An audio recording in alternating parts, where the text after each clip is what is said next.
Salutations la populace, j'espère que vous allez bien les amis en ce beau jour ensoleillé. Je sais pas pour vous, mais nous actuellement il fait assez beau dans notre région. Et d'ailleurs ça va profiter pour aller à la plage. Enfin bref, on va parler de petites news du côté d'Harry Potter, du côté de The Boys, enfin des news du côté de The Boys, des news du côté de Marvel évidemment. Et voilà les amis, donc sans plus tarder, let's go. On est parti avec d'abord Gen V. Donc on a enfin des news pour cette nouvelle saison 2. Je me rappelle tellement plus parce que ça fait tellement un moment. Donc je dirais saison... Oui c'est ça, c'est saison 2. Donc on a un premier poster déjà pour cette saison 2. Donc assez classique. Hein. On voit un peu... Enfin on reste sur cette ambiance un peu school. Les gamins qui ont foutu un peu le bordel. Donc... je pense que ça reste dans la même ligne que la saison 1. Donc un poster, pas grand chose à dire, à part qu'on est toujours sur ce ton du bleu par rapport au personnage principal et le rouge par rapport à son pouvoir là, où elle peut contrôler le sang, un truc comme ça. Un pouvoir très cheaté quand même. Donc voilà. On aura des nouveaux détails qui seront dévoilés normalement samedi, d'après ce que j'ai vu. Donc on verra à quelle heure ça sortira samedi. Est-ce que ce sera par rapport à un teaser ou un futur trailer de la saison 2? Et à savoir déjà si elle sort cette année ou l'année prochaine. Ou du coup cette année en fin d'année. On ne sait pas. Mais au moins déjà on peut patienter déjà avec ce petit poster, mesdames et messieurs. Et on continue avec évidemment Harry Potter. Donc ça arrive, ça arrive vite quand même. Les années passent. Les castings se font au fur et à mesure. On a des castings par rapport à Hagrid, les castings par rapport au professeur Rogue, etc.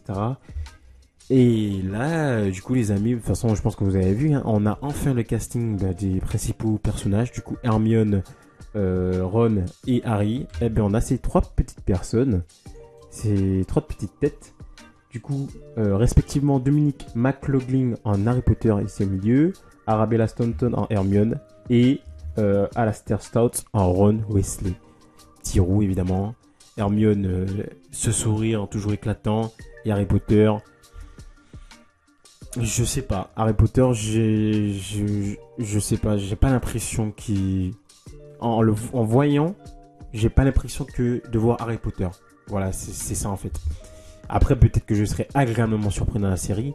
Mais en tout cas, bonne chance à eux. Parce que là, ils vont partir pour de nombreuses années de tournage et de projets pour cette série d'Harry Potter, quoi. Parce que là, on est parti pour, je sais pas, mais comme Game of Thrones, plusieurs saisons.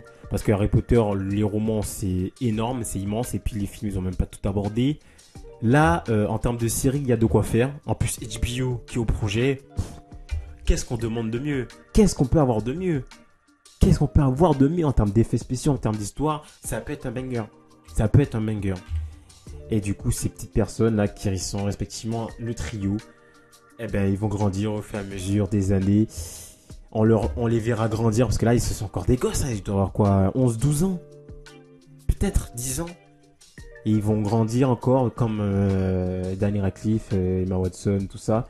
Quand ils étaient petits dans les films. Ce sera la même chose. Donc bonne chance à eux parce que ça va pas être une mince affaire. Et puis même, c'est une bonne opportunité déjà pour eux, pour ces jeunes acteurs. Parce que là, ils ont une carrière qui va être lancée clairement. Clairement.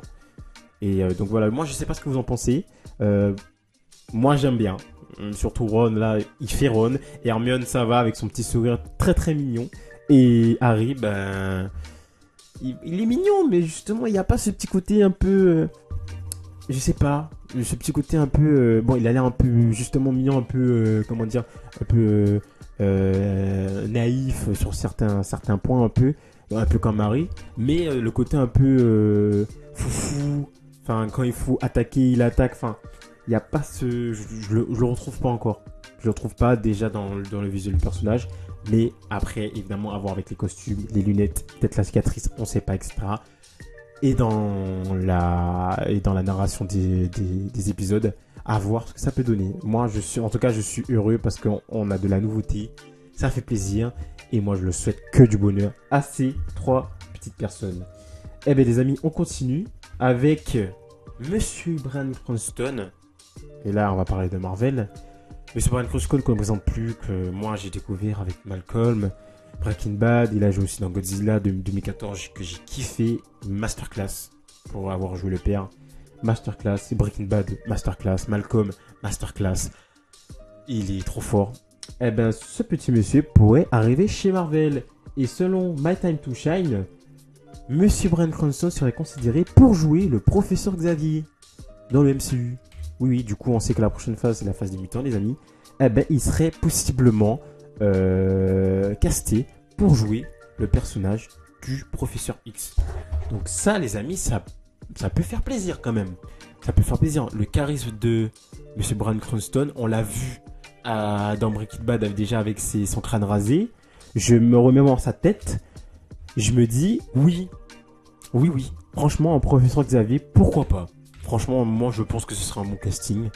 Et le mec, il a de l'expérience. Enfin, je pense que ce sera facile pour lui dans ce qu'on va lui demander.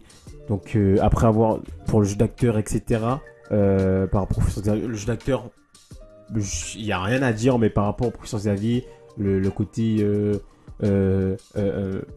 aimer l'autre, la peur que sa famille, que l'autre du coup soit détruit à cause de lui, tout ça en fait, c'est ce côté compassion et tout. À voir, on l'a déjà eu avec justement Godzilla. Je pense qu'il a énormément de facettes cet acteur, et de toute façon il nous l'a déjà prouvé à de nombreuses reprises tellement de fois, et moi je pense que ce serait un très bon casting pour chaque Xavier. N'hésitez pas à me dire en commentaire ce que vous en pensez, les amis, mais en tout cas moi je suis sûr que ce serait du sol. On continue avec Madame, comment s'appelle-t-elle, Enya Miller. Voilà, que c'est une actrice assez talentueuse que moi j'ai découvert dans les périphériques, les contes de Flynn, que j'ai découvert sur Amazon. Donc c'était une série que j'ai vraiment bien aimée avec Chloé Grace Moretz. Et franchement, elle était plutôt bien dans cette série. Bon, la série en soi était pas folle, mais elle était plutôt bien. Donc j'ai plutôt bien aimé sa performance. Et ben cette actrice pourrait jouer Jocasta, du coup. Donc c'est un personnage humanoïde robotique. En gros, c'est la meuf. Entre guillemets, elle a été créée pour être la meuf d'Ultron. En gros, c'est ça. Donc elle pourrait jouer Jocasta. Du coup, ce personnage s'appelle Jocasta dans la série Vision Quest. La série Vision Quest qui avance, on le sait. On sait même que du coup, Ultron sera dans la série. Donc voilà, une petite use casting assez sympa. Je me dis, pourquoi pas. Ça pourrait être sympa. Et puis les talents de l'actrice, vraiment, ça pourrait apporter quelque chose en plus et vraiment une belle ambiance. Donc, let's go. Et on ne s'arrête pas parce qu'on continue avec Madame, comment s'appelle-t-elle encore? Madame Mabel Cadena, qui sera du coup de retour en tant que Namora dans Avengers Doomsday. Donc on sait que Namor sera de retour. Visiblement, elle aussi sera de retour.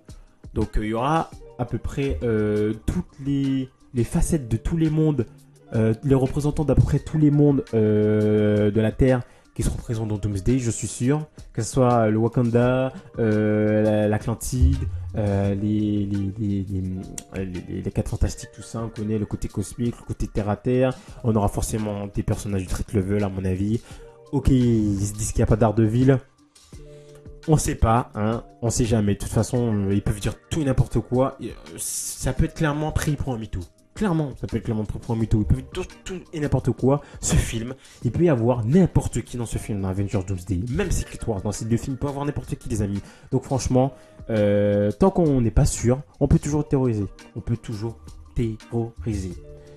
Pas terroriser, théoriser, c'est mieux. Donc voilà, ma belle Kadora qui sera de retour en tant qu'Anamora d'Avengers Doomsday. Ça, les amis, ben, ça fait comme plaisir. On va retrouver Talokan.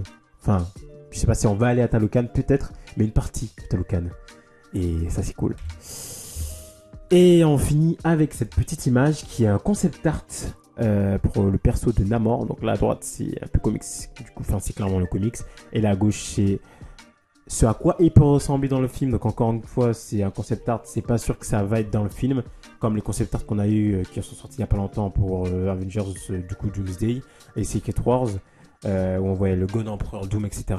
Mais voilà, c'est une idée de à quoi peut ressembler Monsieur Namor dans Doomsday. Et ma foi, bah déjà c'est très comics accurate et badass. Avec le trident là, non, franchement badass. Monsieur Tenor Huerta, Pour ceux qui confirment du coup casting. Badass. Donc voilà les amis, j'espère que cette petite vidéo vous a fait plaisir. N'hésitez pas à me dire en commentaire ce que vous en avez pensé et de ces petites news casting et autres. Si ça vous a fait plaisir, n'hésitez pas à lâcher un petit like, à vous abonner parce que ça fait toujours plaisir et c'est bon. Franchement, merci à vous les amis. Et de ne pas oublier d'activer la petite cloche pour ne rien rater des prochaines vidéos. Moi je vous dis à bientôt pour une prochaine vidéo du coup. Ciao tout le monde.